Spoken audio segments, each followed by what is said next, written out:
All right, so let's talk about a little bit of the specifics of the Jordan thing, because obviously we've done about 20 of these shows together. I can.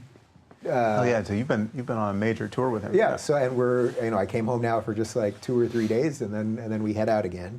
I think that I come more from a position of a lack of belief than a position of belief is sort of where I inherently start. Probably similar to the way you described yourself at 18. Now he's different every night. Every night that we've done one of these, I open it up, makes people laugh. He does about an hour and a half. Every single night it's been different. So some nights he's talking about the fate of the West. Some nights he talks about the sovereignty of the individual. Some nights he gives you the 12 rules that are in the book, et cetera, et cetera. He mixes it up every night. But at some point, there's always something that whittles down to something about truth and belief, of course. From what I don't want to, as Eric would say, if we're going to do this, we should, as Eric Weinstein would say, if we're going to do this, we should probably try to steel man him properly, and maybe he'll watch this, and I told him that we were going to do this, so, hopefully it offers a little something for both of you guys. I never see him pushing the straight-up idea of religion on people. Now, he's doing it through the prism that you described, the sort of Judeo-Christian prism of things, where he's talking about these stories. And what I sense that he's really hitting on that is resonating with people, and it does resonate with me even, is that the power of these stories, and maybe this is sort of the Joseph Campbell thing, the power of these stories does offer some other transcendent truth that you cannot get another way. So the way that I can give it to you in a way that sort of makes sense to me is that, although I didn't really like the last couple movies, that the amount that I've loved Star Wars in my life, the way that the stories of Star Wars, right, that those stories of Star Wars have more relevance to how I sort of view good and evil and the journey that you're on as a person. They have more value to me than anything that I ever read out of a biblical thing. So I'm not taking his biblical version of it, but that the power of story can somehow offer you some map to truth that I don't think necessarily is in conflict with anything you've said. Does that? No, I'm not giving you Pearly what his argument is. I'm just giving you sort of my personal take. Yeah, no, but I'm aware of what he's been saying in this regard. And I think this is where maybe you guys got a little lost in that first conversation that you had. I mean, so just as a general matter, I love much of what he says. He does, with some regularity, say something ridiculous enough with the same confidence he says all of the good things that I perceive a real problem with what he's doing. Can you give me an example of one of those just for... Well, I mean, did you see his event with Matt Dillahunty? Did you see that? I didn't see it, but I know a lot of people have been talking about it. Yeah, that's worth watching. But and again, my hope is that we can make progress in these conversations where we don't get stuck just having a knockdown, drag out over things like the points I'm going to raise now. Because, but by the way, real quick, for the record, I'm more than happy to tell you, like, I think is in that same exact spot. He wants it to be fruitful and friendly and all of those things, which I think goes back to what we talked about, an hour ago about just the way we all relate to each other. Right, but I mean, he'll confidently say things like, atheists aren't really atheists. I mean, like there's a real atheist is a psychopath who murders people. I mean, so those people have existed, but someone like Sam Harris or Richard Dawkins, or he said this directly to Matt Dillahunty in this case, they're not, they only think they're atheists, not really atheists. They have a God that's functioning in their life, and they're just not acknowledging it, right? And again, it comes back to this historical claim that we all grew up in the West. We all just got our ethics and our theology without ever naming it. We got it in the water, right? And so any sense you have of what is good and worth doing, any sense you have of value, just the reason why it would be bad to murder somebody, the reason why you don't have to think that through from first principles every day, and you can just navigate this social space with other people in the West, it's because you are just fundamentally dependent on these stories, this tradition, right, and this God. And he's very, I don't know what the Steelman interpretation of what he's actually doing is here, but to my eye, he's very either evasive or non-committal about what he means by God. But however he's using the word, he's not making a clear claim about what he believes. He'll often say, it would take me, 40 hours to answer that, or I wrote a 600-page book on that, and I can't. It's like he will decline to answer a fairly straightforward question about what he believes about Jesus or about God. Or right. So maybe you guys will get somewhere on that. He doesn't. I don't think. I think I could probably count on one hand how many times he's actually mentioned God specifically in the course of all this, because the stories and what he would say, or the maps of meaning, I think are much more important to him than to agree on the exact definition of God. Yeah. But the claim, for instance, that I am in a way that I fundamentally don't understand, but he does, that I am captive of the Judeo-Christian tradition, right? That my ethics is born of it, and that my notion of ultimate value is somehow anchored to Jesus, right? That is just so preposterous as to be unarguable, right? But Shapiro would take a similar argument, just not related to Jesus, though. I think he would say something similar. Well, right? because my mother was Jewish, presumably he would think I'm, Jewish rather than Judeo-Christian, right? Right. Or that he would say that your Enlightenment values. I mean, I think when I've done this with him, he would say, if I say, well, all the goodness in me, the things that I believe in, the moral principles that I believe in, are really Enlightenment values. He would say, well, you really have to dial it back to where it's not proving the point he thinks he's proving with it, right? So it's, but these are like points of confusion that I think we could get past in 5 minutes, but it's also possible that he's going to dig in for 2 hours on this, and then we'll have 3 more events to do, and I'm not sure what the hell's going to happen. So, but I really hope to make progress with him, because again, I think what he's doing is very interesting on other fronts, and what he's exposed is a real need, a real hunger for a meaning-based conversation about how do you get your life straight in in the 21st century, and clearly there's a hunger for wisdom that the secular community has not been answering in any kind of reliable way. And so when I hear from people who are saying, well, I've been an atheist, but what I'm hearing from Peterson is really causing me to get my life together.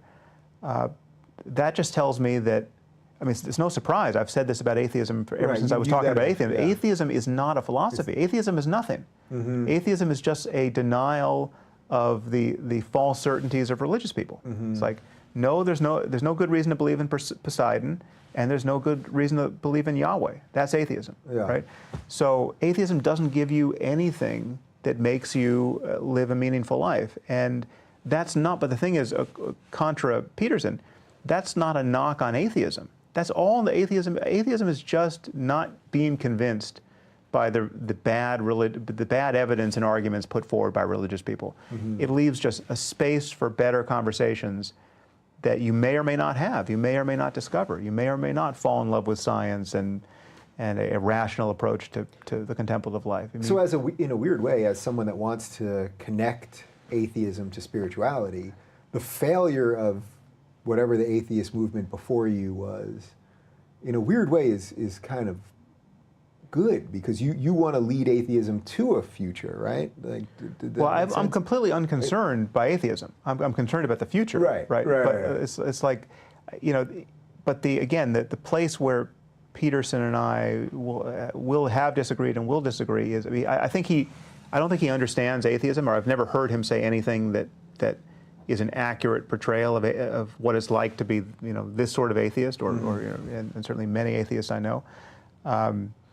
Sort of reframing your experience. Yes, but the truth is, you can do that with stories that you know to be bullshit. Like you can do that with Batman. Well, I'm telling you. I know Star Wars isn't a true story, but it has. But you could decide, like, I'm gonna get up each morning and think of myself as Luke Skywalker. Like, you're not Luke Skywalker. Well. Luke Skywalker was invented by someone who in your lifetime. Right, so there's no some deep thing going back to our DNA, right? It's just Luke Skywalker, and you can do it. And perhaps perhaps Jordan would want to say, well, no, Luke Skywalker does go back to the DNA, because Joseph Campbell was really in touch with these ancient myths, and it was Joseph Campbell who gave George Lucas all of his story structure.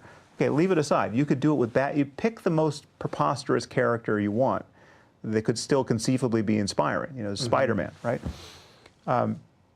You could get up tomorrow and say, I'm just going to view each situation of the day that I encounter through the lens of what would Spider-Man do?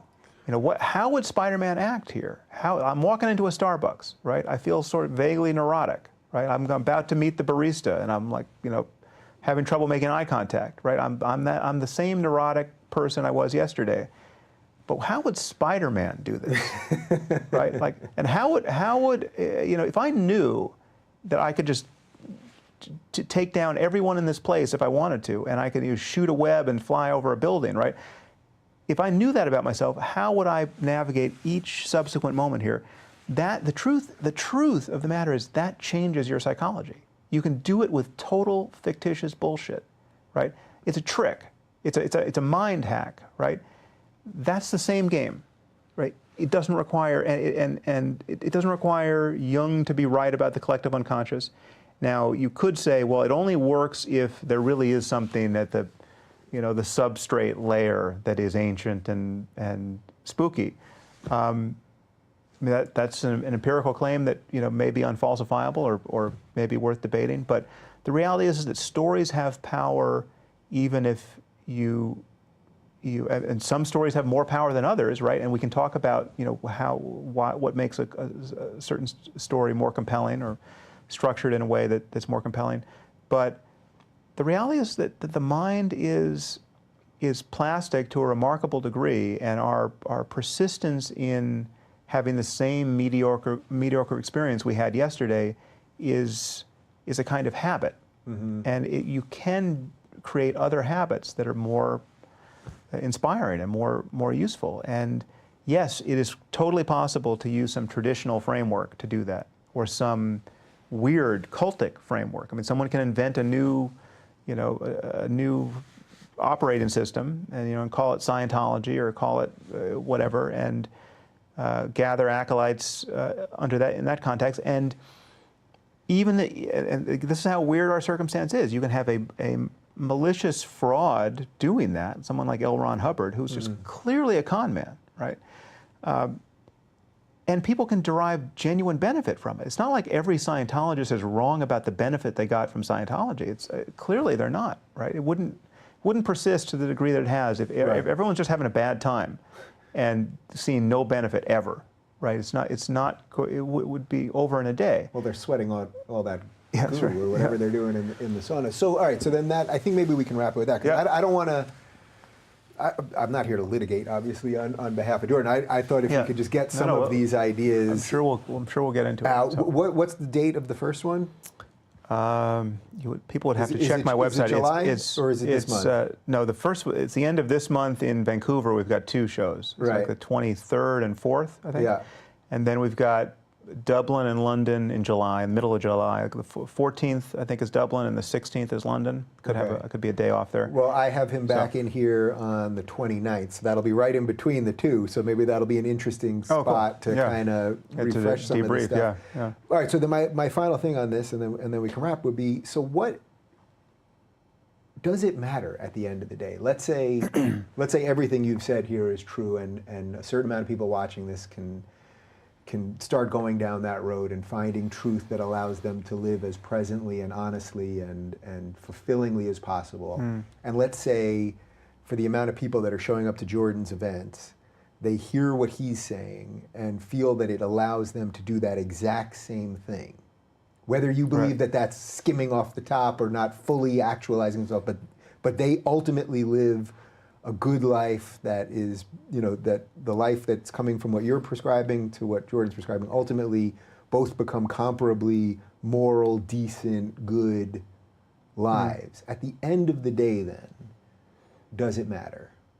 Well, I think having a coherent idea about truth matters. And so this is a sticking point that Jordan and I hit in our first podcast. Yeah. And I see it operating in a lot of what he's saying. And so that I think should be ironed out. And I think it can be ironed out, and you can still be totally enamored of the usefulness of myth. Right? Like you can still,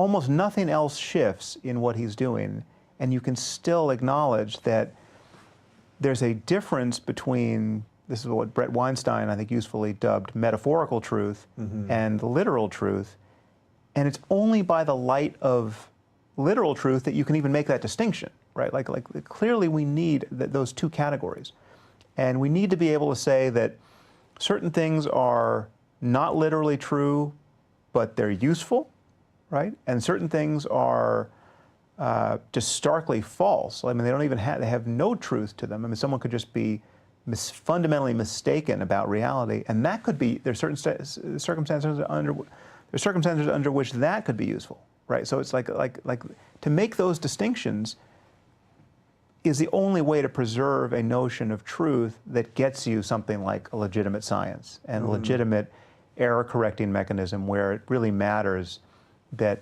your beliefs both be internally consistent, your belief system be internally consistent, and map onto reality in some way that is, you know, if they were false, you would be unlikely to believe what you believe. I mean, the problem is what people are getting, and this is, you know, traditionally what religion has been and what dogmatism always gives you. I mean, dogmatism is the state of no longer interacting with reality in a way that would error correct your beliefs. Like, I'm going to believe this thing that I believed yesterday, no matter what you tell me, no matter what you show me, no matter what happens in human history. Jesus is the Son of God, right? Whatever it is, right? That's religion, traditionally speaking, and that is precisely the state in which the human mind and human communities can't error correct and make intellectual progress. So clearly that part is not worth preserving. And to some degree, I perceive Jordan as trying to have it both ways, and he'll endorse science in you know, various ways, but he will also endorse, I mean, he won't call it dogmatism, but I'm perceiving it to be dogmatism, and so I mean, that's something that I will certainly hope that we can flesh out and converge on. So it's good that you guys are doing 4 of these, because I think each one is going to sort of be like a discovery session until you can get enough of an agreement on that sort of base level stuff, and yeah, you may end up just lost in the weeds on it. Well, unlike my podcast, we have a moderator really in all 4 times. Douglas is doing some of them. Brett Weinstein is actually a moderator for Vancouver, so he knows his job, and I think he'll be great at it. Douglas Murray is joining us in London and Dublin, and he is not a moderator, but I think just having Douglas there will keep us from missing each other totally. I mean, Douglas having is so smart. Having a British accent alone is a very calming effect on all this. All right, well, I don't think we should go too